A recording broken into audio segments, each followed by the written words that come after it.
This title is not clickbait. This for me is the scariest, most disturbing series on YouTube. This one's dark, so this is your content warning. One final warning about this analog horror series. This series goes into intense detail of some pretty graphic stuff, so you have been warned. Rather than this analog horror series being based on some futuristic weird thing that happens, this is more or less following a fictional serial killer, which I think makes this even more horrific. I've warned you guys, I can't do anything else. If the video is still playing, you have made your decision.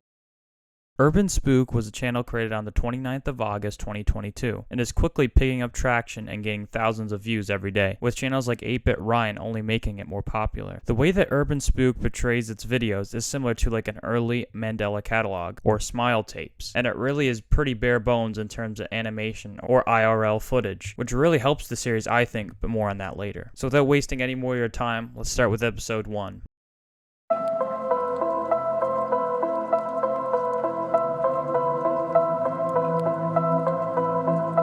This video starts by explaining that the police have come into possession of 3 paintings that are each connected to 3 different murders. The first victim was Carla Gray, who had 36 stab wounds and had all her teeth removed. This was her corresponding painting.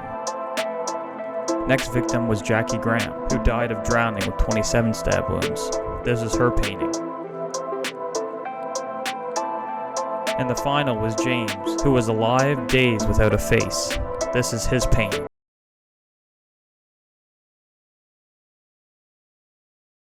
Then the video goes to explain that 2 months later they found more paintings. No cases are connected to them yet. We also get the murderer's self-portrait. More on that later. Now there is one painting that does go too far, in my opinion. And for a series that straddles the line of how too far every episode can go, stick to this video instead. So in this essay-style video, I will be disclosing episode 3. Anyways, episode 2. Episode 2 depicts the Collins family and their grisly deaths, along with the deaths of Danielle Williamson, Jennifer White, and Lisa White. I think that episode 2 specifically really shows you how dark the series can go.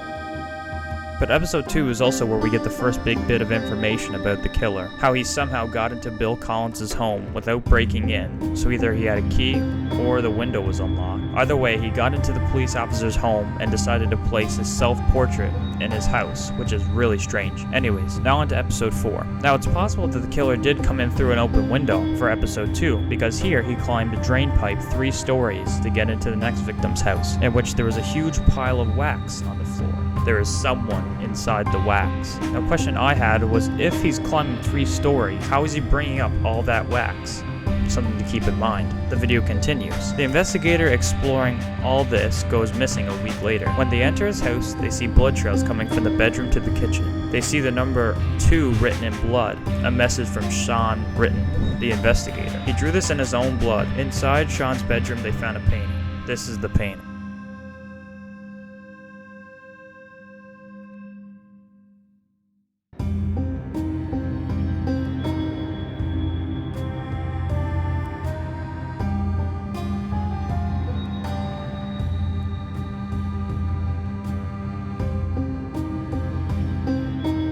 Episode 5. Jack takes his girlfriend Tina and her younger sister Flora on a road trip. Just to call out, Jack's picture does glitch here. The car was found 2 days later with a painting. While searching the car, the police heard screaming in the woods. Tina was alive and conscious. While escorting Tina from the scene, they found another painting in the car. Jack has still not been found.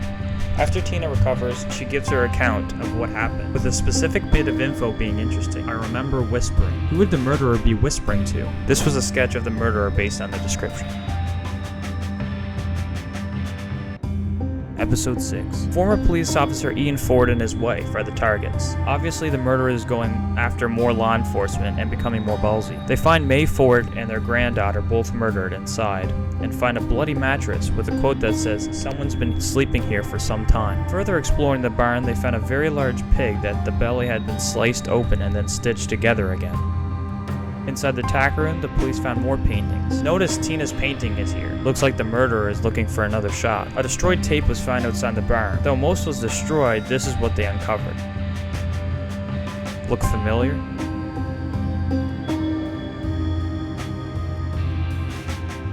Episode 7. Episode 7 follows the victim Isabella Jackson, an elementary school teacher. Isabella called 911 in the midst of her attack.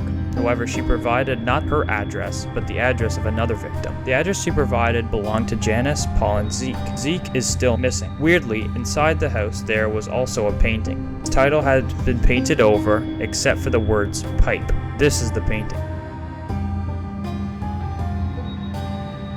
The video continues at the real address of Isabella Parker. The headless body of Bruce Jackson was found right out the front door. This is his painting.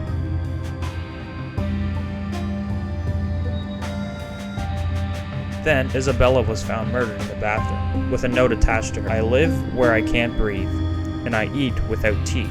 What am I? Then the biggest clue emerged. In the house, it was found that there was more than one culprit. They see the number 2 written in blood. It was if he's climbing 3 stories, how is he bringing up all that wax? I remember whispering. Who would the murderer be whispering to?